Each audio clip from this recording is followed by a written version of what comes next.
কাফেরদের কথায় কান দিবেন না। ওরা বলে আমি আপনারে ভুলে গিয়েছি। না না, কোশ্চিন কালেও না।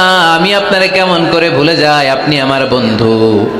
আমি ইচ্ছা করেই ওহী নাজিল বন্ধ রেখে কিছুদিন আপনারে ছুটি দিলাম। আল্লাহর পক্ষ থেকে আমি আপনার জন্য বিশ্রামের ব্যবস্থা করে দিয়েছি। নবী, বিশ্রামের ব্যবস্থা করে দিলাম, কারণ প্রতিদিন ওহী নাজিল হলে এটা পৌঁছে দেওয়া, এটা চারটেখানি কথা নয়। ওহির বাণী এটা কোনো মন্ত্রীর বাণী না। ওহির বাণী এটা কোনো প্রেসিডেন্টের বাণী না। ওহির বাণী প্রধানমন্ত্রীর বাণী না। ওহির বাণী রাজা বাদশার বাণী নয়। ওহির বাণী আমাদের কাছে পাঠিয়েছে কে? এই কালামুল্লাহ মাজিদের ওজন আছে না নাই?